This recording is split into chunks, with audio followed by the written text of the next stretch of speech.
अस्सलाम वालेकुम। उम्मीद करता हूँ आप सब भाई खैरियत से होंगे। दोस्तों, मैं हूँ आपका दोस्त तारिक हुसैन और आप देख रहे हैं मेरा यूट्यूब चैनल तारिक अंगरा, जिस पर मैं आप लोगों को परिंदों के मुतालिक मुफीद बातें बताता रहता हूँ।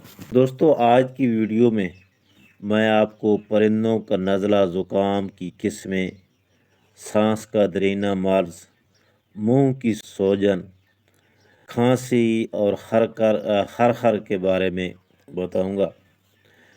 दोस्तों, परिंदों में नज़ला ज़ुकाम और खांसी दो अलग-अलग अमराज हैं और इनकी जो वजूहात हैं वो भी मुख्तलिफ होती हैं। इनमें से मुतअद्दी नज़ला और सांस का देरीना मर्ज़ एक जरासूमा और खांसी एक वायरस की बदौलत पैदा होती है। ये तीनों अमराज मुख्तलिफ नौइयत के होते हैं, लेकिन आम हालात में इनमें फ़र्क करना मुश्किल हो जाता है। लिहाजा इस वीडियो में आपको समझाने की कोशिश करूँगा कि इनका जो फ़र्क होता है वो क्या होता है और इनका इलाज क्या होता है, अलामात क्या होती हैं। तो यहाँ मैं बात करता हूँ मुतअद्दी जो नज़ला ज़ुकाम है उसके बारे में।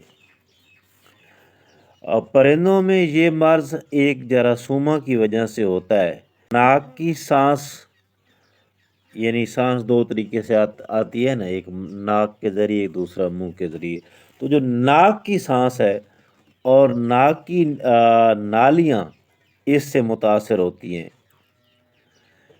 इससे मुंह पर सोजन हो जाती है, आँखों पर सोजन हो जाती है और आँखों के नीचे बाज़ दफ़ा और जो नाक है उसके नीचे आपको एक रोड़ी सी दिखाई देगी कि बाद में यूँ अगर ये मर्ज़ पुराना हो जाए तो वहाँ पे एक रोड़ी सी बन जाती है, वो जगह ज़्यादा सूज जाती है, दाना नुमा जिसको कहे ना कि दाना बन गया है, तो वो दाना सा बनता है, दाना फिर मोटा होता जाता है आहिस्ता आहिस्ता और परिंदे को छींकें भी आती हैं। तो ये जरासूमा बहुत नाजुक होता है जो परिंदे के जिस्म से बाहर ज़्यादा देर ज़िंदा नहीं रह सकता।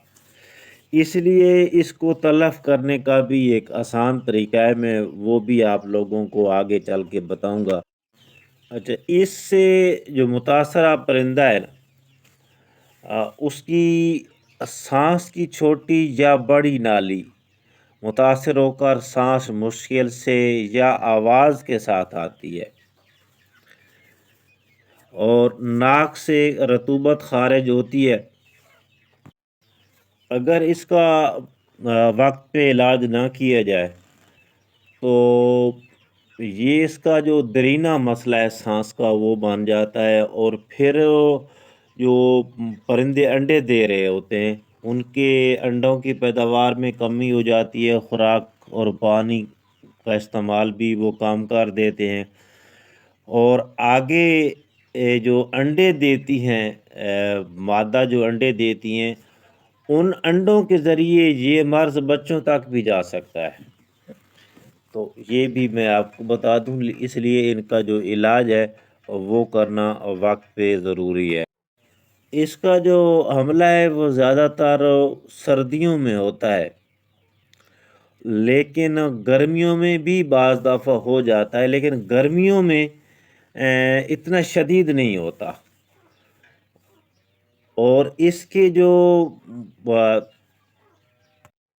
असरात हैं वो भी सर्दियों की निस्बत गर्मियों में कम होते हैं। ये मर्ज़ एक परिंदे से दूसरे परिंदे को पानी और खुराक वाले बर्तन, बीठें या पिंजरे वगैरह से लगता है। लिहाजा बाहर के जरासीमों को, यानी जो चीज़ें बीमार परिंदे के लिए इस्तेमाल हुई हैं उनको मसनूई तरीके से या जरासीम को स्प्रे करके उनमें जो ये जरासीम हैं उनको ख़त्म करना ज़रूरी है। मतलब आपका एक परिंदा बीमार हुआ تو آپ نے اس پرندے کو کہیں اور شفٹ کیا، مر گیا یا کسی کو دے دیا، تو اس کے جو پنجرے ہیں یا اس کے جو پانی والے برتن ہیں ان میں جو جراثیم ہے مصنوعی طریقے سے آپ ان کو، مطلب مصنوعی طریقے کا مطلب یہ ہے کہ زیادہ دھوپ پہ بھی رکھ سکتے ہو آپ، ان کو گرم پانی سے بھی دھو سکتے ہو، تو یہ ہیں اس کے جو طریقے ہیں زیادہ مصنوعی۔ تو باقی یا پھر اس کے جو جراثیم کش ہیں سپرے وغیرہ وہ کر دیں، تو تبھی آپ نے اس میں نیا پرندہ ڈالنا ہے، تاکہ جو نیا پرندہ ہے وہ اس سے نہ متاثر ہو جائے۔ باقی متعدی کھانسی جو ہے یہ ایک وائرس کی وجہ سے ہوتی ہے، یہ پہلے جو والی بات بتائی ہے میں نے آپ کو، متعدی نزلہ زکام یہ تو ہوتا ہے ایک جراثیموں کی وجہ سے، اور یہ اتنا طاقتور نہیں ہوتا، لیکن جب تک یہ پرندے کے اندر رہتا ہے اس وقت تک یہ آہستہ آہستہ طاقت پکڑتا رہتا ہے، لیکن جو ہی یہ باہر آتا ہے تو پھر اس کو ختم کرنا اتنا مشکل کام نہیں ہوتا۔ لیکن یہ جو وائرس ہے، یہ جو متعدی کھانسی ہے، یہ زیادہ تر ایک وائرس کی وجہ سے ہوتی ہے، تو اس پر بھی میں ایک ویڈیو انشاءاللہ جلدی بنا کے آپ لوگوں سے شیئر کروں گا، چونکہ ابھی ویڈیو یہ لمبی ہو جائے گی۔ تو باقی آتے ہیں اس کے علاج کی طرف، جو نزلہ زکام کا علاج ہے، تو اس میں کافی اس کے علاج ہے، لیکن زیادہ تر اگر آپ او ٹی سی مطلب آکسی ٹیٹرا سائیکلین یہ آپ استعمال کرو گے تو اس کا رزلٹ جو ہے وہ دوسروں کی نسبت زیادہ بہتر ہے۔ تو یہ آپ خوراک میں بھی استعمال کر سکتے ہو، آٹے میں گولیاں بنا کے دے سکتے ہو، اور اس کے بعد پانی میں بھی آپ پرندے کو دے سکتے ہو۔ تو جو بڑا پرندہ ہے اس کو آپ ایک کیپسول دے سکتے ہو، اور جو چھوٹے ہیں پھر اس حساب سے آپ نے ان کو تقسیم کر لینا ہے۔ ملیں گے اگلی ویڈیو میں، اس وقت تک کے لیے اللہ حافظ۔